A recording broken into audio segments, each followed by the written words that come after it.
ꯏꯁꯣꯔꯁꯤ ꯌꯥꯝꯅ ꯃꯕꯨꯛ ꯐꯕ ꯏꯁꯣꯔ ꯑꯣꯏꯔꯒꯗꯤ ꯇꯥꯏꯕꯪꯄꯥꯟꯁꯤꯗ ꯀꯔꯤꯒꯤ ꯐꯠꯇꯕꯁꯤ ꯌꯥꯝ ꯂꯩꯕꯅꯣ? ꯑꯗꯨꯒ ꯅꯨꯡꯁꯤ ꯍꯩꯕ ꯏꯁꯣꯔ ꯑꯁꯤꯅ ꯐꯠꯇꯕ ꯑꯋꯥꯕ ꯑꯁꯤ ꯊꯣꯛꯍꯟꯕꯒꯤ ꯑꯌꯥꯕ ꯀꯔꯤꯒꯤ ꯄꯤꯕꯤꯕꯅꯣ? ꯑꯗꯨꯒ ꯑꯐꯕ ꯃꯤꯁꯤꯡꯗ ꯀꯔꯤꯒꯤ ꯑꯋꯥꯕ ꯍꯦꯟꯅ ꯐꯪꯕꯅꯣ ꯍꯥꯏꯕꯁꯤ ꯍꯟꯗꯛꯀꯤ ꯀ꯭ꯋꯥꯇꯔ ꯑꯁꯤꯗ ꯑꯩꯈꯣꯏꯅ ꯅꯩꯅꯒꯅꯤ. ꯍꯟꯗꯛꯀꯤ ꯀ꯭ꯋꯥꯇꯔ ꯑꯁꯤ ꯗ ꯒ꯭ꯔꯦꯠ ꯀꯣꯟꯇ꯭ꯔꯣꯚꯔꯁꯤ ꯌꯥꯝꯅ ꯃꯔꯨ ꯑꯣꯏꯕ ꯑꯃꯁꯨꯡ ꯌꯥꯝꯅ ꯏꯟꯇꯔꯦꯁꯇꯤꯡ ꯑꯣꯏꯕ ꯀ꯭ꯋꯥꯇꯔꯅꯤ. ꯑꯗꯨꯒ ꯑꯩꯈꯣꯏꯅ ꯑꯁꯤꯗ ꯅꯩꯅꯒꯗꯕ ꯄꯥꯞ ꯑꯁꯤ ꯀꯥꯏꯗꯒꯤ ꯍꯧꯕꯅꯣ, ꯄꯥꯞꯁꯤ ꯀꯃꯥꯏꯅ ꯍꯧꯔꯛꯄꯅꯣ, ꯐꯠꯇꯕꯁꯤ ꯀꯥꯏꯗꯒꯤ ꯂꯥꯛꯄꯅꯣ, ꯑꯗꯨꯒ ꯄꯨꯟꯁꯤ ꯑꯁꯤꯗ ꯀꯔꯝꯍꯥꯏꯅ ꯑꯩꯈꯣꯏꯅ ꯂꯦꯟꯒꯅꯤ, ꯑꯗꯨꯒ ꯒ꯭ꯔꯦꯠ ꯀꯟꯇ꯭ꯔꯣꯚꯔꯁꯤ ꯈ꯭ꯋꯥꯏꯗꯒꯤ ꯆꯥꯎꯕ ꯊꯧꯗꯣꯛ ꯋꯥꯊꯣꯛ ꯑꯁꯤ ꯍꯥꯏꯕꯁꯤ ꯀꯔꯤꯅꯣ ꯍꯥꯏꯕꯁꯤ ꯑꯩꯈꯣꯏꯅ ꯍꯟꯗꯛꯀꯤ ꯀ꯭ꯋꯥꯇꯔꯁꯤꯗ ꯅꯩꯅꯒꯅꯤ. ꯑꯗꯨꯅ ꯑꯩꯒꯤ ꯃꯤꯡ ꯎꯡꯆꯤꯄꯦꯝ ꯍꯨꯡꯌꯣ, ꯃꯅꯤꯄꯨꯔꯤ ꯁꯕꯥ ꯁ꯭ꯀꯨꯜ ꯂꯦꯁꯟ ꯅꯩꯅꯕꯁꯤꯗ ꯃꯌꯥꯝꯕꯨ ꯇꯔꯥꯝꯅ ꯑꯣꯛꯆꯔꯤ. ꯑꯗꯨꯒ ꯑꯩꯒꯤ ꯏꯃꯥꯟꯅꯕ ꯁꯤꯗ ꯅꯪꯒꯤ ꯃꯤꯡ ꯑꯈꯝ. ꯑꯣꯀꯦ, ꯃꯥꯒꯤ ꯃꯤꯡꯅ ꯆꯈꯝꯂꯨꯡ ꯒꯣꯟꯃꯩ, ꯑꯈꯝ ꯍꯥꯏꯅꯁꯨ ꯀꯧꯏ. ꯑꯗꯣ ꯅꯪꯅ ꯍꯧꯅꯕ ꯑꯩꯈꯣꯏꯒꯤꯗꯃꯛ ꯄ꯭ꯔꯊꯅꯥ ꯇꯧꯕꯤꯒꯗ꯭ꯔꯥ? ꯄ꯭ꯔꯁꯥ ꯇꯧꯁꯤ. ꯍꯦ ꯇꯥꯏꯕꯪ ꯃꯥꯂꯦꯝ ꯄꯨꯝꯅꯃꯛꯄꯨ ꯁꯦꯝꯕꯤꯔꯤꯕ ꯏꯄꯥ ꯏꯁꯣꯔ, ꯑꯩꯈꯣꯏ ꯍꯧꯖꯤꯛꯁꯦ ꯁꯕꯥ ꯁ꯭ꯀꯨꯜ ꯅꯩꯅꯒꯗꯧꯔꯤ. ꯑꯁꯤꯒꯤ ꯂꯦꯁꯟ ꯑꯁꯤꯗ ꯃꯅꯨꯡꯗ ꯏꯔꯝꯂꯤꯕ ꯅꯆꯥꯅ ꯏꯔꯝꯂꯤꯕ ꯃꯌꯥꯝꯁꯦ ꯑꯩꯈꯣꯏ ꯚꯥꯞ ꯇꯥꯅꯕ, ꯑꯗꯨꯒ ꯇꯥꯔꯤꯕ ꯃꯌꯥꯝꯕꯨꯁꯨ ꯒ꯭ꯌꯥꯟ ꯇꯥꯅꯕ ꯉꯥꯡꯊꯣꯛꯅꯕ ꯑꯩꯈꯣꯏꯕꯨ ꯄꯥꯡꯒꯜ ꯄꯤꯕꯤꯌꯨ, ꯂꯧꯁꯤꯡ ꯄꯤꯕꯤꯌꯨ ꯍꯥꯏꯅ ꯅꯤꯖꯔꯤ. ꯑꯩꯈꯣꯏ ꯍꯧꯕꯒꯤ ꯂꯣꯏꯕ ꯐꯥꯎ ꯅꯪ ꯌꯥꯎꯕꯤꯅꯕ ꯄ꯭ꯔꯊꯅꯥ ꯇꯧꯖꯔꯤ. ꯑꯃꯦꯟ. Amen. ꯗ ꯒ꯭ꯔꯦꯠ ꯀꯣꯟꯇ꯭ꯔꯣꯚꯔꯁꯤ ꯍꯥꯏꯕ ꯂꯥꯏꯔꯤꯛ ꯑꯁꯤ ꯑꯩꯈꯣꯏꯒꯤ ꯁꯦꯚꯦꯟ ꯗꯦ ꯑꯦꯗꯚꯦꯟꯇꯤꯁꯀꯤ ꯃꯔꯛꯇ ꯑꯦꯂꯦꯟ ꯖꯤ ꯋꯥꯏꯠ ꯍꯥꯏꯕ ꯅꯨꯄꯤ ꯃꯍꯥꯛꯅ ꯏꯈꯤꯕꯅꯤ. ꯑꯗꯨꯒ ꯗ ꯒ꯭ꯔꯦꯠ ꯀꯣꯟꯇ꯭ꯔꯣꯚꯔꯁꯤ ꯍꯥꯏꯕ ꯂꯥꯏꯔꯤꯛ ꯑꯁꯤ ꯇꯥꯏꯕꯪꯄꯥꯟꯗ ꯂꯩꯔꯤꯕ ꯑꯍꯩ ꯑꯗ ꯊꯤꯑꯣꯂꯣꯖꯤꯌꯟꯁ ꯃꯌꯥꯝꯅ ꯄꯪꯏ ꯏꯗꯕ, ꯃꯣꯏꯅ ꯄꯪꯅꯩ ꯅꯩꯅꯗꯕ ꯂꯥꯏꯔꯤꯛ ꯑꯃꯅꯤ. ꯑꯗꯨꯕꯨ ꯑꯩꯈꯣꯏꯒꯤ ꯌꯥꯝꯅ ꯌꯨꯅꯤꯛ ꯑꯣꯏꯅ, ꯌꯥꯝꯅ ꯇꯣꯉꯥꯟꯅ ꯑꯩꯈꯣꯏꯒꯤ ꯑꯦꯗꯚꯦꯟꯇꯤꯁꯀꯤ ꯑꯦꯂꯦꯟ ꯖꯤ ꯋꯥꯏꯠ ꯍꯥꯏꯕ ꯃꯥꯅ ꯏꯈꯤꯕ ꯂꯥꯏꯔꯤꯛꯅꯤ. ꯑꯗꯨꯅ ꯑꯩꯈꯣꯏꯒꯤ ꯂꯦꯁꯟ ꯅꯝꯕꯔ 1, ꯂꯥꯟꯁꯤꯡꯒꯤ ꯃꯔꯛꯇ ꯂꯥꯟ ꯍꯥꯏꯕꯅꯤ, ꯗ ꯋꯥꯔ ꯕꯤꯍꯥꯏꯟ ꯑꯣꯜ ꯋꯥꯔꯁ. ꯑꯩꯈꯣꯏꯒꯤ ꯃꯦꯃꯣꯔꯤ ꯇꯦꯛꯁ ꯑꯁꯤꯅ ꯔꯦꯚꯦꯂꯦꯁꯟ ꯆꯦꯞꯇꯔ 12 verse 7-8.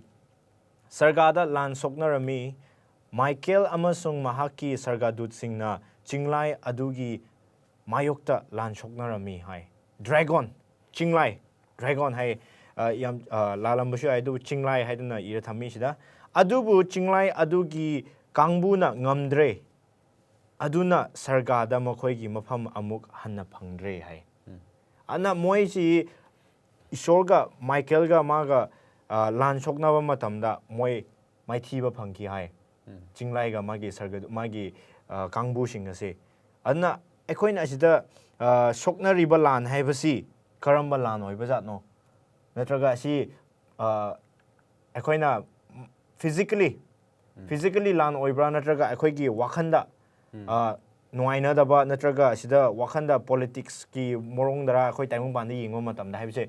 ꯀꯔꯝꯍꯥꯏꯅ ꯈꯟꯒꯦ ꯅꯪꯗꯤ? ꯑꯩꯈꯣꯏ ꯂꯦꯁꯟꯗ ꯑꯗꯨꯃꯥꯏꯅ ꯍꯥꯏ, ꯑꯁꯤꯒꯤꯁꯦ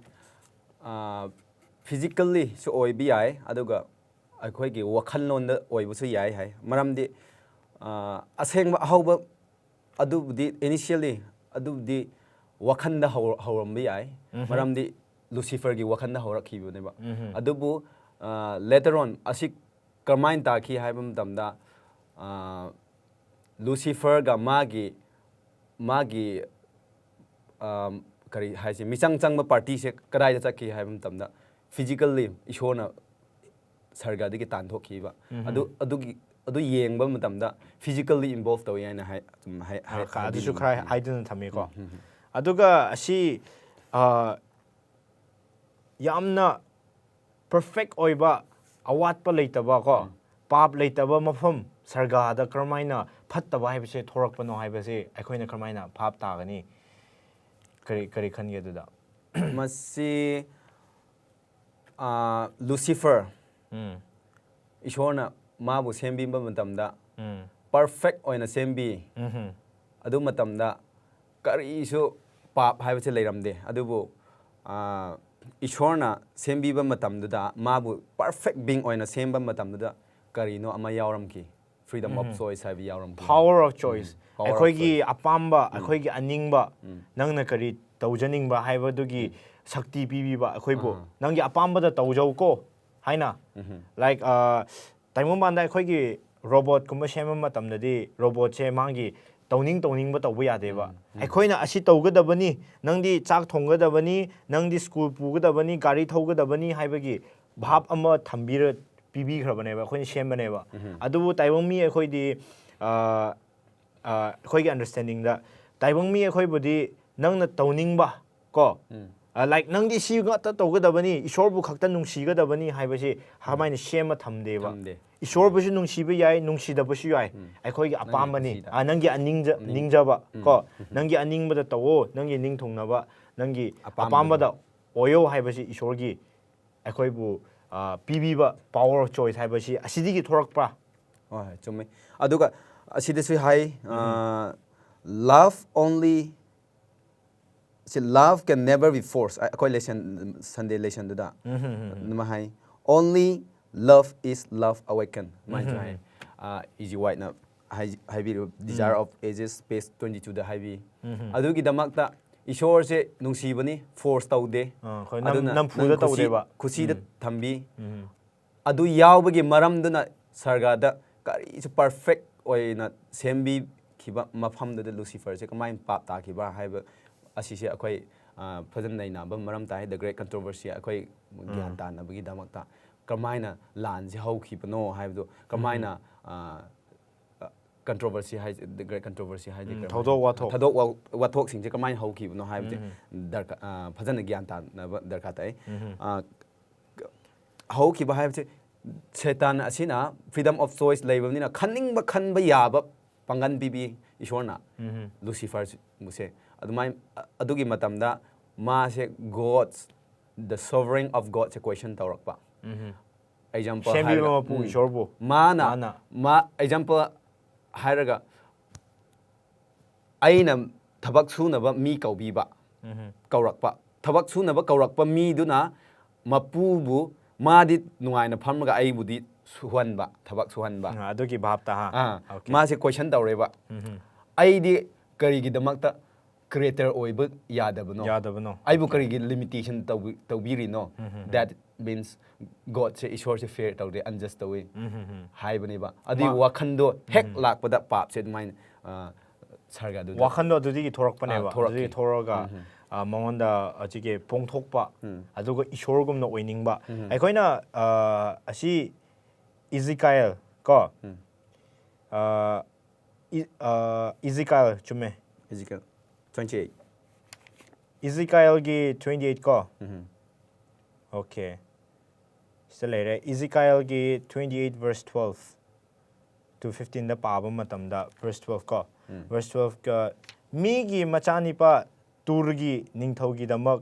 ꯇꯦꯡꯊꯥꯎ ꯑꯃꯁꯨꯡ ꯃꯉꯣꯟꯗ ꯍꯥꯏꯌꯨ ꯏꯕꯨꯡꯉꯣ ꯖꯦꯍꯣꯚꯥꯅ ꯑꯁꯨꯝꯅ ꯍꯥꯏ ꯅꯍꯥꯛꯇꯤ ꯃꯄꯨꯡ ꯐꯥꯕꯒꯤ ꯆꯨꯝꯅꯤ ꯀꯣ ꯂꯧꯁꯤꯡꯅ ꯊꯟꯕꯅꯤ ꯑꯃꯁꯨꯡ ꯐꯖꯕꯗ ꯃꯄꯨꯡ ꯐꯥꯕꯅꯤ ꯂꯨꯁꯤꯐꯔ ꯑꯁꯤꯕꯨ ꯃꯄꯨꯡ ꯐꯥꯅ ꯂꯧꯁꯤꯡ ꯊꯟꯅ ꯃꯥꯕꯨ ꯁꯦꯝꯕꯤ ꯍꯥꯏꯗꯨꯅ ꯂꯩꯔꯤ ꯁꯤꯗ ꯏꯖꯤꯀꯦꯜꯗꯀꯣ ꯅꯍꯥꯛꯇꯤ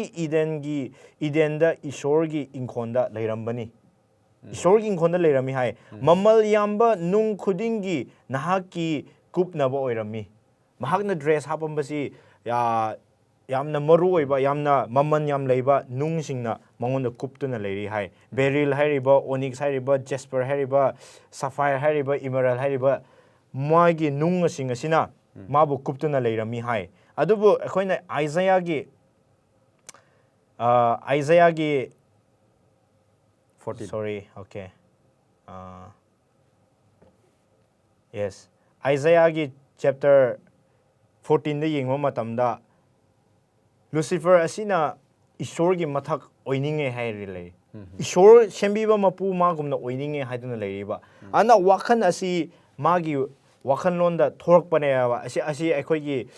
ꯃꯅꯨꯡꯗꯒꯤ ꯊꯣꯔꯛꯄ ꯍꯥꯏꯇꯥꯔꯦꯀꯣ ꯑꯗꯨꯕꯨ ꯃꯥꯅ ꯑꯗꯨꯗ ꯀꯟꯇꯤꯅ꯭ꯌꯨ ꯇꯧꯔꯒ ꯂꯩꯕ ꯃꯇꯝꯗ ꯃꯍꯥꯛꯅ ꯄꯥꯞ ꯑꯗꯨꯗ ꯗ꯭ꯋꯦꯜ ꯇꯧꯔꯒ ꯄꯥꯞꯇꯨꯗ ꯇꯥꯈꯤꯕꯅꯤ ꯍꯥꯏꯗꯨꯅ ꯂꯩꯔꯤ ꯑꯩꯈꯣꯏꯅ ꯑꯥꯏꯖꯥꯌꯥꯗ ꯄꯥꯕ ꯃꯇꯝꯗ especially verse 13 and 14 Isaiah-ꯒꯤꯀꯣ Okay, Isaiah-ꯒꯤ 14 ꯑꯩꯈꯣꯏꯅ ꯄꯥꯕ ꯃꯇꯝꯗ ꯍꯧꯖꯤꯛꯀꯤ 12ꯇ ꯄꯥꯕ ꯃꯇꯝꯗ ꯁꯤꯗ ꯍꯥꯏ ꯂꯩꯔꯤ ꯀꯔꯝꯅ ꯅꯍꯥꯛꯅ ꯁꯔꯒꯥꯗꯒꯤ ꯇꯥꯔꯛꯂꯕ ꯍꯦ ꯂꯨꯁꯤꯐꯔ ꯅꯣꯡꯉꯥꯟ ꯁꯖꯤꯛ ꯀꯔꯝꯅ ꯅꯍꯥꯛꯄꯨ ꯂꯩꯈꯥꯗ ꯇꯥꯍꯜꯂꯕ ꯖꯥꯇꯤꯁꯤꯡꯕꯨ ꯁꯣꯟꯊꯍꯟꯈꯤꯕ ꯅꯍꯥꯛ ꯃꯔꯝꯗꯤ ꯅꯍꯥꯛꯅ ꯅꯍꯥꯛꯀꯤ ꯄꯨꯛꯅꯤꯡꯗ ꯍꯥꯏꯈꯤ ꯍꯥꯏ ꯃꯍꯥꯛꯀꯤ ꯄꯨꯛꯅꯤꯡꯗ ꯃꯁꯥꯅ ꯍꯥꯏꯈꯤ ꯍꯥꯏ ꯑꯩꯅ ꯁꯔꯒꯥꯗ ꯀꯥꯈꯠꯀꯅꯤ ꯏꯁꯣꯔꯒꯤ ꯊꯋꯥꯟ ꯃꯤꯆꯥꯛꯁꯤꯡꯒꯤ ꯃꯊꯛꯇ ꯑꯩꯅ ꯑꯩꯒꯤ ꯐꯝꯕꯝ ꯋꯥꯡꯅ ꯊꯥꯡꯒꯠꯀꯅꯤ ꯑꯩꯅ ꯎꯅꯐꯝ ꯆꯤꯡꯊꯛꯇ ꯑꯋꯥꯡ ꯊꯪꯕꯒꯤ ꯉꯝꯈꯩꯗ ꯐꯝꯒꯅꯤ ꯍꯥꯏꯗꯅ ꯂꯩꯔꯤ ꯑꯗꯨꯃꯛꯅꯤ ꯁꯩꯇꯥꯟꯅ ꯖꯦꯂꯁꯤ ꯇꯧꯈꯤꯕ ꯄꯣꯡꯊꯣꯛꯈꯤꯕ ꯑꯗꯨꯒ ꯃꯥꯁꯦ ꯑꯦꯀ꯭ꯌꯨꯖꯦꯁꯟ ꯏꯁꯣꯔꯗ ꯄꯤꯕ ꯑꯩꯕꯨ ꯂꯤꯃꯤꯇꯦꯁꯟ ꯏꯁꯣꯔ ꯃꯤꯌꯥꯝꯕꯨ ꯃꯥꯒꯤ ꯀ꯭ꯔꯤꯌꯦꯇꯔꯁꯤꯡꯕꯨ ꯂꯤꯃꯤꯇꯦꯁꯟ ꯄꯤꯔꯤꯁꯦ ꯀꯔꯤꯒꯤꯅꯣ ꯀ꯭ꯔꯤꯌꯦꯁꯟ ꯈꯪꯕ ꯑꯩꯈꯣꯏ ꯋꯥꯈꯜꯗꯁꯨ ꯈꯟꯕ ꯌꯥꯏ ꯍꯧꯖꯤꯛ ꯑꯩꯈꯣꯏꯕꯨ ꯂꯤꯃꯤꯇꯦꯁꯟ ꯇꯧꯍꯜꯂꯤ ꯍꯥꯏꯅ ꯂꯥꯏꯛ ꯂꯨꯁꯤꯐꯔ ꯗꯤꯠ ꯑꯩꯈꯣꯏꯅ ꯂꯨꯁꯤꯐꯔ ꯇꯧꯈꯤꯕꯒꯨꯝꯅ ꯑꯩꯈꯣꯏꯁꯨ ꯈꯟꯕ ꯌꯥꯏ ꯑꯩꯈꯣꯏꯗꯤ ꯀꯔꯤꯒꯤ ꯁꯤꯔꯤꯕꯅꯣ ꯑꯩꯈꯣꯏꯗꯤ ꯑꯗꯨꯒꯤ ꯃꯔꯝꯗ ꯑꯩꯈꯣꯏꯒꯤ ꯄꯨꯟꯁꯤꯁꯦ ꯀꯌꯥꯃꯨꯛ ꯂꯤꯃꯤꯇꯦꯁꯟ ꯌꯥꯝꯅ ꯄꯤꯕꯤꯕꯅꯣ ꯑꯋꯥ ꯑꯅꯥ ꯌꯥꯝ ꯄꯤꯕꯤꯕꯅꯣ ꯏꯟ ꯗ ꯁꯦꯝ ꯋꯦ ꯑꯗꯨꯒꯤ ꯀꯣꯏꯁꯟꯗ ꯑꯗꯨꯒ ꯍꯪꯖꯅꯤꯡꯕ ꯀꯣꯏꯁꯟ ꯑꯃ ꯂꯩ ꯁꯤꯒꯤ ꯀꯩꯅꯣꯁꯤꯗ ꯂꯨꯁꯤꯐꯔꯁꯦ ꯑꯍꯥꯟꯕꯗ ꯄꯥꯞ ꯇꯥꯈꯤꯕꯁꯦ ꯀꯔꯝꯍꯥꯏꯅ ꯇꯥꯈꯤꯕ꯭ꯔꯥ ꯍꯥꯏꯔꯒ ꯃꯥꯕꯨ ꯄꯔꯐꯦꯛ ꯕꯤꯡ ꯑꯣꯏꯅ ꯁꯦꯝꯕꯤꯈꯤꯕ ꯑꯗꯨꯒꯤ ꯃꯤꯁꯛ ꯑꯗꯨꯗ ꯀꯔꯝꯍꯥꯏꯅ ꯃꯥꯒꯤ ꯋꯥꯈꯜꯗ ꯑꯁꯤꯒꯨꯝꯕ ꯖꯦꯂꯦꯁꯤꯁꯦ ꯔꯨꯠ ꯍꯧꯗꯣꯔꯒ ꯀꯃꯥꯏꯅ ꯍꯧꯔꯒ ꯂꯥꯛꯄ꯭ꯔꯥ ꯍꯥꯏꯕꯁꯦ ꯂꯥꯛꯍꯟꯕ ꯑꯂꯥꯎ ꯇꯧꯍꯟꯕ꯭ꯔꯥ ꯍꯥꯏꯕꯁꯦ ꯀꯣꯏꯁꯟ ꯑꯃ ꯑꯁꯤꯒꯤ ꯀꯣꯏꯁꯟ ꯑꯁꯤꯗꯤ ꯑꯩꯈꯣꯏ ꯕꯥꯏꯕꯜꯗꯁꯨ ꯑꯦꯛꯖꯦꯛ ꯑꯟꯁꯔ ꯂꯩꯇꯦ ꯑꯗꯨꯕꯨ ꯄꯥꯋꯔ ꯑꯣꯐ ꯆꯣꯏꯁ ꯍꯥꯏꯕꯒꯤ ꯋꯥꯔꯤꯁꯤ ꯂꯩꯔꯕꯅꯤꯅ ꯅꯪꯅ ꯏꯁꯣꯔꯕꯨ ꯅꯨꯡꯁꯤꯒꯗ꯭ꯔꯥ ꯅꯨꯡꯁꯤꯔꯣꯏꯗ꯭ꯔꯥ ꯏꯁꯣꯔꯅꯗꯤ ꯅꯨꯡꯁꯤꯕꯤꯈ꯭ꯔꯦꯀꯣ ꯏꯁꯣꯔꯅꯗꯤ ꯌꯥꯝꯅ ꯃꯄꯨꯡ ꯐꯥꯅ ꯃꯇꯤꯛ ꯆꯥꯅ ꯁꯦꯝꯕꯤꯈ꯭ꯔꯦ ꯑꯗꯨꯕꯨ ꯁ꯭ꯇꯤꯜ ꯅꯪꯅ ꯏꯁꯣꯔꯕꯨ ꯅꯨꯡꯁꯤꯒꯗ꯭ꯔꯥ ꯅꯠꯇ꯭ꯔꯒ ꯃꯥꯕꯨ ꯑꯦꯒꯦꯟꯁꯇ ꯆꯠꯀꯗ꯭ꯔꯥ ꯍꯥꯏꯕꯒꯤ ꯄꯥꯋꯔ ꯑꯣꯐ ꯆꯣꯏꯁꯇꯤ ꯑꯩꯈꯣꯏ ꯂꯩꯕꯅꯤꯅ ꯑꯗꯨꯒꯤ ꯄꯣꯁꯤꯕꯤꯂꯤꯇꯤꯗꯤ ꯑꯗꯨꯝ ꯂꯩꯌꯦ ꯑꯗꯨꯅ ꯄꯥꯞ ꯑꯁꯤ ꯀꯥꯏꯗꯒꯤ ꯍꯧꯔꯛꯄ꯭ꯔꯥ ꯍꯥꯏꯕꯁꯤꯗꯤ ꯑꯩꯈꯣꯏꯅ ꯁꯔꯒꯥ ꯀꯥꯔꯒ ꯑꯗꯨꯗ ꯑꯣꯏꯅ ꯏꯁꯣꯔꯉꯣꯟꯗ ꯍꯪꯁꯤ ꯑꯗꯨꯗ ꯑꯣꯏꯅ ꯂꯣꯏꯁꯤꯟꯈ꯭ꯔꯁꯦ ꯂꯦꯠꯁ ꯃꯨꯚ ꯑꯣꯟ ꯆꯠꯈ꯭ꯔꯁꯦ ꯋꯥꯔꯗ ꯑꯃꯈꯛ ꯍꯥꯏꯖꯅꯤꯡꯕ ꯑꯃ ꯂꯩꯕ ꯑꯁꯤꯁꯦ ꯁꯩꯇꯥꯟꯁꯦ ꯂꯨꯁꯤꯐꯔꯁꯦ ꯂꯣꯌꯦꯜꯇꯤ ꯋꯥꯠꯄꯒꯤꯔꯥ ꯂꯣꯌꯦꯜꯇꯤ ꯋꯥꯠꯄꯒꯤ ꯑꯣꯏꯔꯝꯕ ꯌꯥꯕ ꯂꯣꯌꯦꯜꯇꯤ ꯋꯥꯠꯄ ꯋꯥꯠꯇꯕ ꯑꯣꯀꯦ ꯑꯗꯨꯁꯨ ꯑꯣꯏꯔꯝꯕ ꯌꯥꯏꯀꯣ ꯑꯗꯨꯕꯨ ꯑꯩꯈꯣꯏꯅ ꯍꯥꯏꯕꯒꯨꯝꯅ ꯂꯣꯌꯦꯜꯇꯤ ꯋꯥꯠꯄꯁꯦ ꯀꯥꯏꯗꯒꯤ ꯂꯥꯛꯄ꯭ꯔꯥ ꯃꯥ ꯄꯔꯐꯦꯛ ꯑꯣꯏꯅ ꯁꯦꯝꯕꯤꯈ꯭ꯔꯗꯤ ꯃꯣꯏꯒꯤ ꯋꯥꯈꯜꯗ ꯀꯔꯤꯒꯤ ꯁꯨꯃꯥꯏꯅ ꯄꯥꯞꯁꯤ ꯐꯠꯇꯕ ꯏꯁꯣꯔꯒꯤ ꯑꯒꯦꯟꯁ ꯆꯠꯄꯒꯤ ꯋꯥꯈꯜꯁꯤ ꯀꯥꯏꯗꯒꯤ ꯂꯥꯛꯄ꯭ꯔꯥ ꯍꯥꯏꯕꯒꯤ ꯋꯥꯈꯜ ꯑꯩ ꯃꯁꯤ ꯍꯥꯏꯕ ꯃꯔꯝꯗꯤ ꯍꯧꯖꯤꯛꯃꯛꯁꯨ ꯑꯩꯈꯣꯏꯕꯨ ꯂꯣꯌꯦꯜꯇꯤꯁꯤ ꯄꯥꯝꯂꯤꯕ ꯏꯁꯣꯔꯒꯤ ꯃꯔꯝꯗ ꯇꯣꯇꯦꯜꯂꯤ ꯑꯩꯈꯣꯏ ꯈꯪꯗ꯭ꯔꯁꯨ 100% ꯈꯪꯗ꯭ꯔꯁꯨ ꯂꯣꯌꯦꯜꯇꯤ ꯍꯥꯏꯕꯁꯤ ꯏꯁꯣꯔꯅ ꯄꯥꯝꯕꯅꯦꯕ ꯈ꯭ꯋꯥꯏꯗꯒꯤ ꯄꯥꯝꯖꯕ ꯑꯃꯅꯤ ꯑꯗꯨꯅ ꯑꯗꯨꯒꯤꯗꯃꯛꯇ ꯂꯤꯃꯤꯇꯦꯁꯟ ꯇꯧꯔꯒ ꯂꯨꯁꯤꯐꯔꯒꯤꯁꯨ ꯈꯔ ꯂꯤꯃꯤꯇꯦꯁꯟ ꯂꯩꯔꯝꯃꯅꯤ ꯀ꯭ꯔꯤꯌꯦꯇꯔ ꯍꯤꯝꯁꯦꯜꯐ ꯅꯠꯇ꯭ꯔꯦ ꯑꯗꯨꯅ ꯃꯥꯁꯦ ꯂꯣꯌꯦꯜꯇꯤ ꯋꯥꯠꯂꯛꯄꯒꯤ ꯑꯣꯏꯔꯝꯒꯅꯤꯅ ꯑꯗꯨꯝ ꯑꯩ ꯋꯥꯈꯜꯂꯣꯟꯗ ꯑꯗꯨꯝ ꯁꯤꯌꯔ ꯇꯧꯖꯅꯤꯡꯕ ꯋꯥꯅꯤ ꯌꯥꯏ ꯀꯥꯏꯗꯦ ꯑꯗꯨꯅ ꯄꯥꯞ ꯑꯁꯤ ꯀꯥꯏꯗꯒꯤ ꯍꯧꯔꯛꯄ꯭ꯔꯥ ꯍꯥꯏꯕꯁꯤꯗꯤ ꯑꯩꯈꯣꯏꯅ ꯁꯔꯒꯥꯗ ꯌꯧꯔꯒ ꯏꯁꯣꯔꯉꯣꯟꯗ ꯑꯣꯏꯅ ꯐꯖꯅ ꯍꯪꯕꯅꯤꯅ ꯑꯩꯈꯣꯏꯒꯤ ꯑꯗꯨꯃꯥꯏꯅ ꯑꯣꯏꯅ ꯇꯧꯔꯁꯤ ꯑꯗꯨꯅ ꯍꯧꯖꯤꯛꯇꯤ ꯃꯣꯏ ꯑꯁꯤ ꯁꯔꯒꯥꯗ ꯂꯩꯍꯟꯗ꯭ꯔꯦ ꯃꯣꯏꯁꯦ ꯂꯩꯕ ꯌꯥꯗ꯭ꯔꯦ ꯃꯉꯥꯟ ꯂꯩꯔꯗꯤ ꯑꯃꯝꯕꯁꯦ ꯑꯗꯨꯝ ꯃꯥꯡꯉꯦ ꯃꯉꯥꯟ ꯂꯩꯇꯕ ꯖꯒꯥꯗꯤ ꯑꯃꯝꯕ ꯂꯩꯀꯣ ꯑꯗꯨꯕꯨ ꯑꯩꯈꯣꯏꯅ ꯌꯥꯝꯅ ꯃꯝꯕ ꯔꯨꯝ ꯑꯃꯗ ꯇꯣꯔꯆ ꯂꯥꯏꯠ ꯊꯥꯜꯂꯗꯤ ꯃꯝꯕꯗꯨ ꯃꯥꯡꯉꯦꯗꯅ ꯂꯥꯏꯠ ꯊꯥꯜꯂꯗꯤ ꯃꯝꯕꯗꯨ ꯃꯥꯡꯉꯦ ꯂꯥꯏꯠꯇꯨ ꯃꯨꯠꯈ꯭ꯔꯗꯤ ꯃꯝꯕꯁꯨ ꯑꯗꯨꯝ ꯂꯥꯛꯑꯦ ꯑꯗꯨꯅ ꯏꯁꯣꯔ ꯂꯩꯕ ꯖꯒꯥꯗꯗꯤ ꯑꯃꯝꯕ ꯍꯥꯏꯕꯁꯦ ꯂꯩꯕ ꯌꯥꯗꯕꯅꯤna ꯃꯣꯏꯕꯨ ꯁꯔꯒꯥꯗꯒꯤ ꯇꯥꯟꯊꯣꯛꯈ꯭ꯔꯦ ꯍꯥꯏ ꯑꯗꯨꯒ ꯑꯩꯈꯣꯏꯅ ꯑꯁꯤꯗ ꯑꯃ ꯈꯪꯒꯗꯕꯗꯤ ꯏꯁꯣꯔꯅ ꯂꯨꯁꯤꯐꯔ ꯑꯁꯤꯕꯨ ꯃꯍꯥꯛꯅ ꯔꯤꯕꯦꯜ ꯇꯧꯔꯒ ꯃꯍꯥꯛꯅ ꯏꯁꯣꯔꯒꯤ ꯃꯊꯛ ꯀꯥꯒꯦ ꯍꯥꯏꯅ ꯇꯧꯕ ꯃꯇꯝꯗ ꯑꯗꯨꯒ ꯏꯁꯣꯔꯒꯤ ꯃꯔꯝꯗ ꯆꯤꯟꯊꯤꯕ ꯍꯥꯏꯇꯥꯔꯦ ꯑꯦꯀ꯭ꯌꯨꯁ ꯇꯧꯔꯒ ꯁꯔꯒꯥꯗꯨꯠ ꯑꯃ ꯑꯍꯨꯝꯒꯤ ꯁꯔꯨꯛ ꯑꯃ ꯀꯣ ꯑꯍꯨꯝꯗ ꯁꯔꯨꯛ ꯑꯃ ꯃꯥꯅ ꯄꯨꯔꯒ ꯆꯠꯈ꯭ꯔꯦ ꯍꯥꯏ ꯑꯗꯨꯅ ꯑꯁꯤꯗ ꯄꯥꯋꯔ ꯆꯣꯏꯁꯁꯦ ꯑꯩꯈꯣꯏꯅ ꯑꯗꯨꯝ ꯈꯪꯉꯤ ꯀꯔꯝꯍꯥꯏꯅ ꯁꯔꯒꯥꯗꯨꯠꯁꯤꯡꯅꯁꯨ ꯏꯁꯣꯔꯒꯤ ꯑꯦꯒꯦꯟꯁ ꯆꯠꯈꯤꯕ꯭ꯔꯥ ꯍꯥꯏꯕꯗꯣ ꯃꯣꯏꯒꯤ ꯑꯣꯟ ꯅꯤꯡꯖꯕ ꯑꯄꯥꯝꯕꯗ ꯇꯧꯕ ꯌꯥꯕꯒꯤ ꯋꯥꯈꯜꯂꯣꯟ ꯂꯩꯈ꯭ꯔꯕꯅꯤꯅ ꯑꯗꯨꯗ ꯃꯣꯏꯁꯨ ꯑꯦꯒꯦꯟꯁ ꯆꯠꯈ꯭ꯔꯦ ꯑꯗꯨꯒ ꯃꯈꯣꯏꯅ ꯁꯔꯒꯥꯗꯒꯤ ꯇꯥꯟꯊꯣꯛꯈ꯭ꯔꯦ ꯑꯗꯨꯕꯨ ꯑꯁꯤꯗ ꯌꯥꯝꯅ ꯃꯔꯨꯑꯣꯏꯕ ꯑꯃ ꯑꯩꯈꯣꯏꯅ ꯅꯩꯅꯕ ꯌꯥꯕ ꯑꯩꯈꯣꯏꯅ ꯈꯪꯕ ꯌꯥꯕ ꯑꯃꯗꯤ ꯀꯔꯤ ꯍꯥꯏꯕ ꯃꯇꯝꯗ ꯏꯁꯣꯔꯅ ꯁꯔꯒꯥꯗꯨꯠ ꯑꯃꯁꯨꯡ ꯑꯗꯨꯗ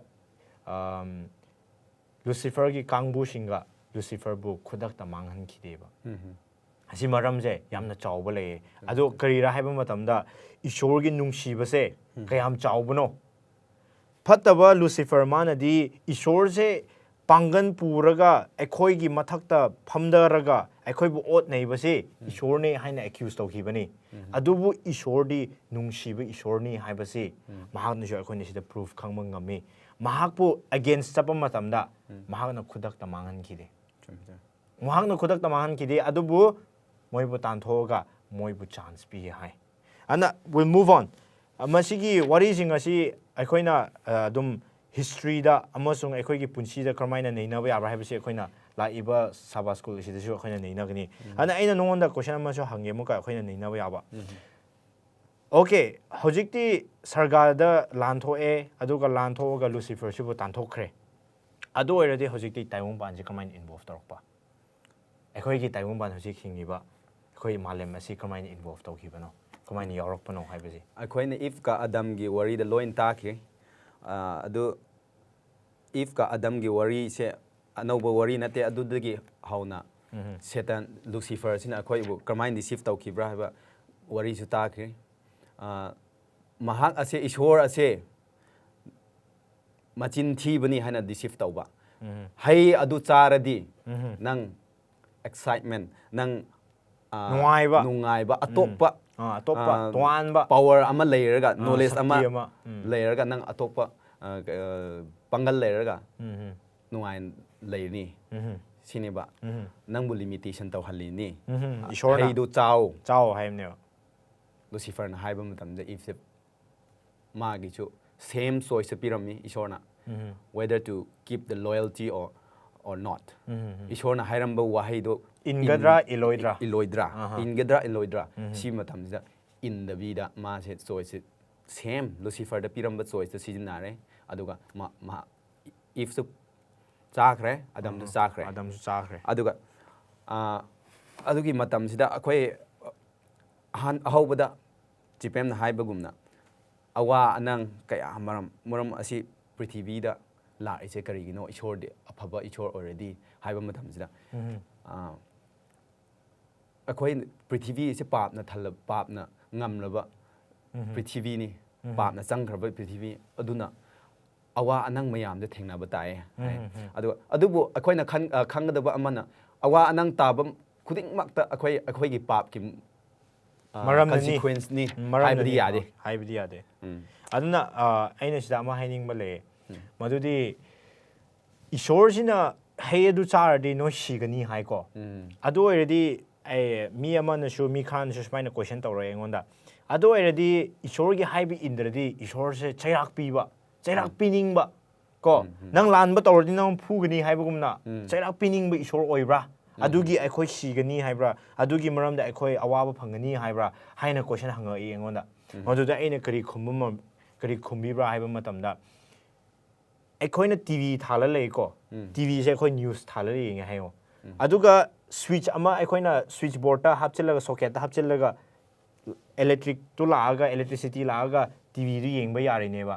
ꯑꯗꯨꯕꯨ ꯁ꯭ꯋꯤꯆꯇꯨ ꯂꯧꯊꯣꯛꯄ ꯃꯇꯝꯗ ꯇꯤꯚꯤꯗꯨ ꯃꯨꯠꯂꯦꯕ ꯑꯗꯨꯒ ꯆꯞ ꯃꯥꯟꯅꯅ ꯇꯥꯏꯕꯪꯄꯥꯟꯗ ꯑꯩꯈꯣꯏꯉꯣꯟꯗ ꯀꯔꯤꯒꯤ ꯑꯁꯤꯕ ꯑꯋꯥꯕ ꯂꯥꯛꯄ ꯃꯇꯝꯗ ꯀꯔꯤꯒꯤꯔꯥ ꯂꯥꯛꯄ꯭ꯔꯥ ꯍꯥꯏꯕ ꯃꯇꯝꯗ ꯇꯤꯚꯤ ꯑꯗꯨꯅ ꯁ꯭ꯋꯤꯆꯇꯣ ꯂꯧꯊꯣꯛꯑꯗꯤ ꯃꯨꯠꯄꯒꯨꯝꯅ ꯑꯩꯈꯣꯏꯁꯨ ꯏꯁꯣꯔꯗꯒꯤ ꯆꯠꯈꯤꯕ ꯃꯇꯝꯗ ꯑꯋꯥꯕ ꯑꯁꯤꯕ ꯍꯥꯏꯕꯁꯤ ꯑꯣꯇꯣꯃꯦꯇꯤꯀꯂꯤ ꯂꯥꯛꯑꯦꯕ ꯏꯁꯣꯔꯅ ꯄꯤꯕ ꯅꯠꯇꯦꯕ ꯑꯁꯤ ꯏꯁꯣꯔꯅ ꯄꯤꯅꯤꯡꯉꯒ ꯄꯤꯕ ꯅꯠꯇꯦꯕ ꯑꯗꯨꯕꯨ ꯏꯁꯣꯔꯗꯒꯤ ꯂꯥꯞꯊꯣꯛꯄ ꯃꯇꯝꯗ ꯅꯪ ꯃꯉꯥꯜ ꯑꯗꯨꯗꯤ ꯆꯠꯄ ꯃꯇꯝꯗ ꯑꯃꯝꯕꯗꯨꯗꯤ ꯆꯥꯛ ꯆꯥꯗ꯭ꯔꯗꯤ ꯅꯪ ꯁꯤꯕ ꯇꯥꯕꯅꯦ ꯆꯞ ꯃꯥꯟꯅꯅ ꯑꯩꯈꯣꯏꯒꯤ ꯄꯨꯟꯁꯤꯗꯁꯨ ꯑꯩꯈꯣꯏꯅ ꯈꯪꯒꯗꯕꯗꯤ ꯑꯋꯥꯕ ꯑꯅꯥꯕ ꯑꯁꯤꯕ ꯀꯔꯤꯒꯤ ꯂꯥꯛꯄꯅೋ ꯍꯥꯏꯕꯁꯤ ꯏꯁꯣꯔꯅ ꯈꯪꯕꯒꯤ ꯑꯩꯉꯣꯟꯗꯒꯤ ꯅꯪ ꯆꯠꯈ꯭ꯔꯗꯤ ꯅꯪ ꯁꯤꯒꯅꯤꯀꯣ ꯒꯣꯁꯄꯦꯜꯗ ꯖꯤꯁꯨꯅ ꯍꯥꯏꯕꯒꯨꯝꯅ ꯑꯩꯅ ꯑꯁꯦꯡꯕꯅꯤ ꯑꯩꯅ ꯑꯆꯨꯝꯕꯅꯤ ꯑꯩꯅ ꯑꯍꯤꯡꯕꯗꯨ ꯑꯩꯅꯤ ꯍꯥꯏꯌꯦ ꯑꯗꯨꯅ ꯏꯁꯣꯔꯗꯒꯤ ꯆꯠꯄ ꯃꯇꯝꯗ ꯑꯁꯤꯕ ꯍꯥꯏꯕꯁꯤꯗꯤ ꯂꯥꯛꯏ ꯍꯥꯏꯕꯁꯦ ꯑꯩꯈꯣꯏꯅ ꯑꯁꯤ ꯈꯪꯒꯗꯕꯅꯤ ꯅꯠꯇ꯭ꯔꯗꯤ ꯑꯩꯈꯣꯏꯁꯨ ꯁꯩꯇꯥꯟ ꯂꯨꯁꯤꯐꯔꯒꯨꯝꯅ ꯏꯁꯣꯔꯁꯤꯗꯤ ꯆꯩꯔꯥꯛ ꯄꯤꯅꯤꯡꯕ ꯑꯩꯈꯣꯏꯕꯨ ꯐꯨꯅꯤꯡꯕ ꯀꯣ ꯑꯩꯈꯣꯏꯕꯨ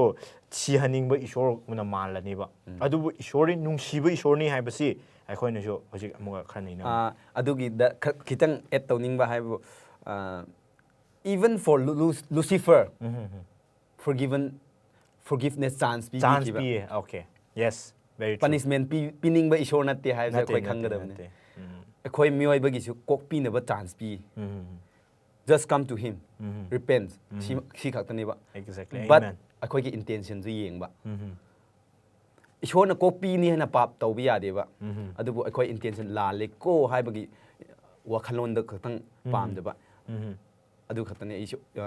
Lucifer gi su pibi ki adubu ma gi repentance true repentance oiram da ba adu gi ishor na accept taw da ni accept taw de hai okay darka oi khoina adu spirit of prophecy Ellen G. White ki ibadi ge khoina khangmung ngami madudi Lucifer na magi repentance ko lale haijabasi magi thamoi nungdagi yamna genuine oina yamna ishonda mana noluk na laktabagi ishorna kokpiba ngamdabani hai masi magi masagi ana aikoina yengmina se dudi hojikti mabani se papta tare ko papta tare adudagi di papta tarabani na ishorna kari tawibra moibu shigrani haibado upai leitre siba tare jiti moi pap tawrabani na ishori chatlabani na adu maduda ishorna thadokpibra moibu natraga mahagna pamba Bible text de yeng se ko Hebrews chapter 2 verse 9 Galatians chapter 3 verse Wednesday gi portion de Bible text me am pi le Hebrews chapter 2 verse 9 Hebrews chapter 2 verse 9 pabi ge na ko adudi adubu mahagna sibagi awaba khangbibagi maramna hojik matik mangan amasung ikai khumnabana luhup upiraba sargadut singdagi khara nemdhalaba jishu adu aikoina ui sibagi awaba khangba asi ishorgi thauzandagi mi khuding makkidamak mahakna shibagi mahaw tangnabani ahoi kanbina ba Galatians chapter 3 verse 13 to pabi ai okay Galatians in pabi ge Galatians chapter 3 verse 13 thadok pi de ishorna pap ta khre haina thadok pi de adubu promise Genesis chapter 3 verse 1 to 3 nate 3 verse 15 adu de paba da sui promise piram ki adu de hauna hauzik gospel da su pirami ishor larga CV ki ba Galatians chapter 3 verse 39 pa ge de Christana akhoi gi da mak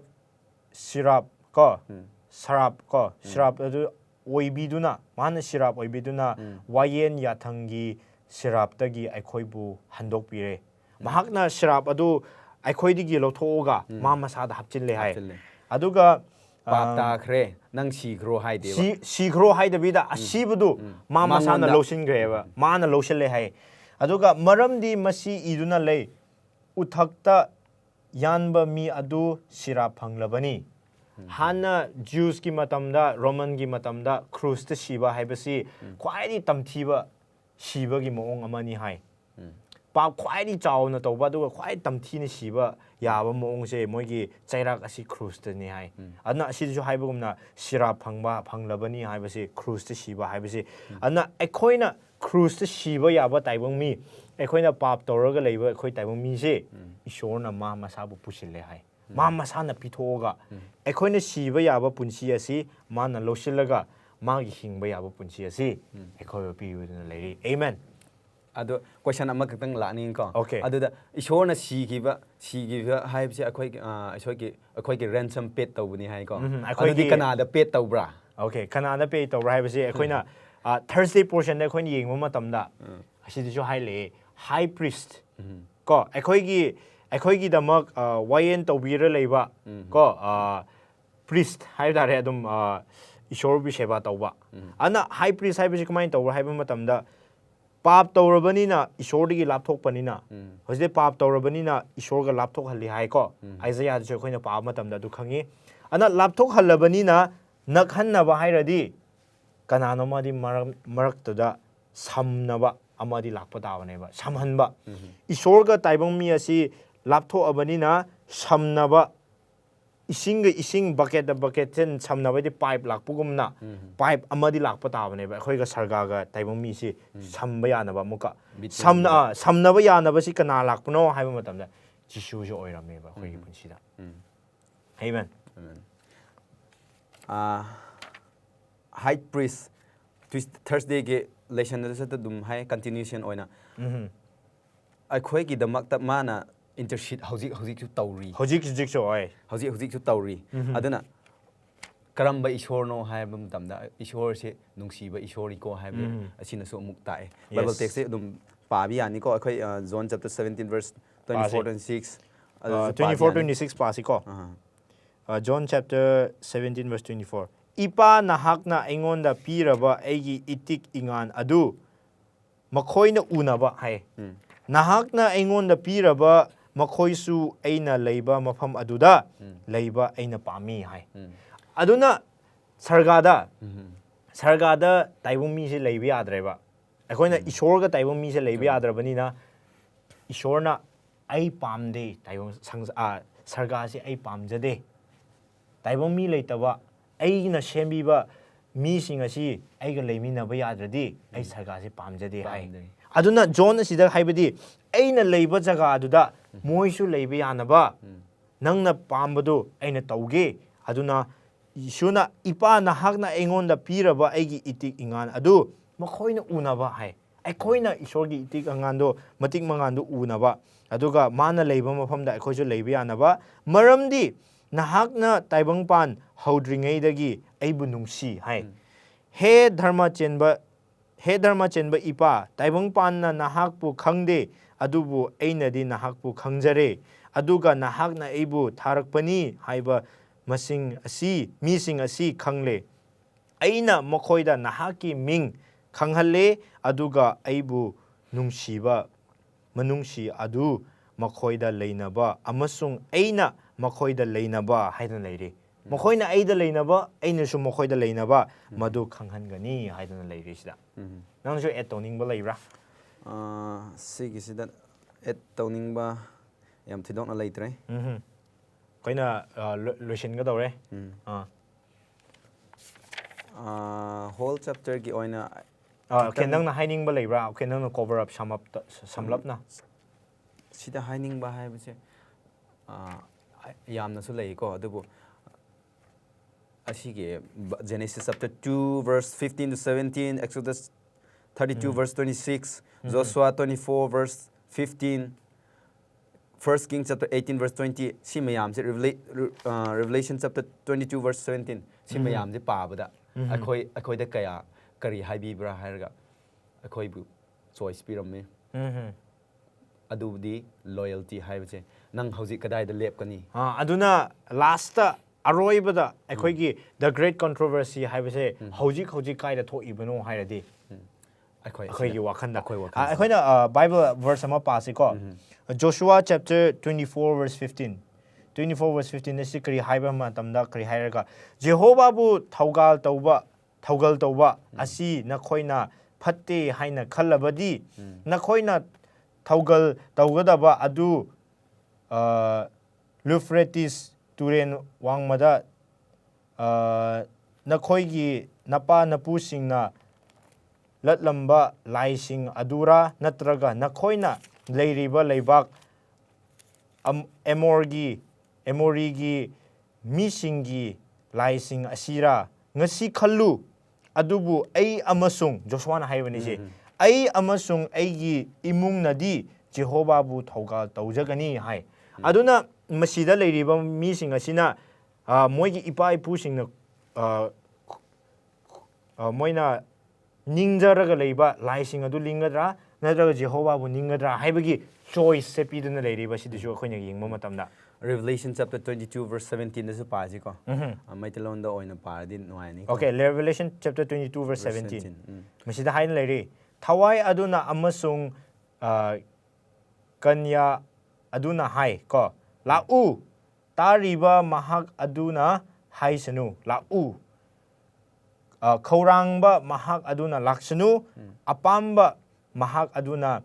hingbagi isingdagi lemna thaksanu haina leiri ana lakning bisingna lao ꯀꯣ choice. ꯈꯧꯔꯥꯡꯕꯁꯤꯡꯅ ꯂꯥꯛꯑꯣ ꯆꯣꯏꯁꯅꯦꯕ ꯁꯤ choice ꯄꯤꯔꯝꯃꯤ ꯑꯗꯨꯒ loyalty ꯁꯤ ꯄꯤꯔꯝꯃꯤ ꯑꯩꯈꯣꯏꯗꯀꯣ loyalty ꯍꯥꯏꯕꯁꯤ ꯑꯩꯈꯣꯏ ꯌꯥꯝ ꯗꯔꯀꯥꯔ ꯑꯣꯏ ꯍꯥꯏꯖꯅꯤꯡꯉꯤ ꯍꯥꯏ ꯃꯔꯝꯗꯤ even Lucifer perfect being ꯑꯩꯈꯣꯏꯒꯤ ꯃꯤꯑꯣꯏꯕꯗꯒꯤ ꯍꯦꯟꯅ ꯁꯛꯇꯤ ꯂꯩꯕ ꯂꯩꯕ being ꯑꯃ ꯐꯥꯎ ꯃꯥꯁꯦ ꯑꯗꯨꯃꯥꯏꯅ ꯐꯠꯇꯕ ꯆꯪꯈꯤ loyalty ꯂꯩꯇꯕꯒꯤ ꯑꯣꯀꯦ ꯑꯗꯨꯗꯤ ꯑꯩꯈꯣꯏꯁꯦ ꯃꯤꯑꯣꯏꯕ ꯍꯥꯏꯕꯁꯤ loyalty ꯀꯌꯥꯃꯨꯛ ꯂꯩꯒꯗꯕꯅꯣ ꯍꯥꯏꯁꯦ ꯅꯨꯡꯁꯤꯕ ꯍꯥꯏꯇꯥꯔꯦꯀꯣ ꯏꯁꯣꯔꯕꯨ ꯅꯨꯡꯁꯤꯕ ꯑꯩꯈꯣꯏ ꯑꯁꯤꯒꯤꯁꯦ ꯏꯁꯣꯔ ꯍꯣꯁꯤꯌꯥ ꯕꯥꯏꯕꯜꯗ ꯄꯥꯕ ꯃꯇꯝꯗꯁꯨ ꯈꯪꯉꯦ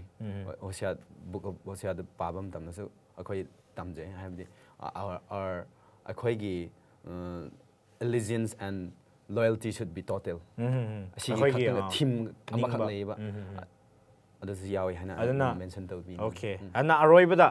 ꯑꯩꯈꯣꯏꯅ ꯍꯥꯏꯅꯤꯡꯕꯗꯤ ꯏꯁꯣꯔꯁꯤ ꯅꯨꯡꯁꯤꯕ ꯏꯁꯣꯔꯅꯤ ꯗ ꯒ꯭ꯔꯦꯠ ꯀꯣꯟꯇ꯭ꯔꯣꯚꯔꯁꯤ ꯍꯥꯏꯕꯁꯤ ꯏꯁꯣꯔꯒꯤ ꯅꯨꯡꯁꯤꯕꯁꯤ ꯀꯔꯝꯍꯥꯏꯅ ꯑꯩꯈꯣꯏꯒꯤ ꯄꯨꯟꯁꯤꯗ ꯂꯥꯛꯄꯅꯣ ꯍꯤꯁꯇ꯭ꯔꯤꯗꯒꯤꯁꯨ ꯑꯩꯈꯣꯏꯅ ꯅꯩꯅꯒꯅꯤ ꯂꯥꯛꯀꯗꯧꯔꯤꯕ ꯂꯦꯁꯟꯁꯤꯗ ꯑꯩꯈꯣꯏꯅ ꯈꯪꯉꯛꯀꯅꯤ ꯑꯗꯨꯒ ꯂꯨꯁꯤꯐꯔ ꯑꯁꯤꯕꯨꯁꯨ ꯃꯥꯅ ꯆꯥꯟꯁꯇꯨ ꯄꯤꯈꯤꯔꯝꯃꯤ ꯑꯗꯨꯒ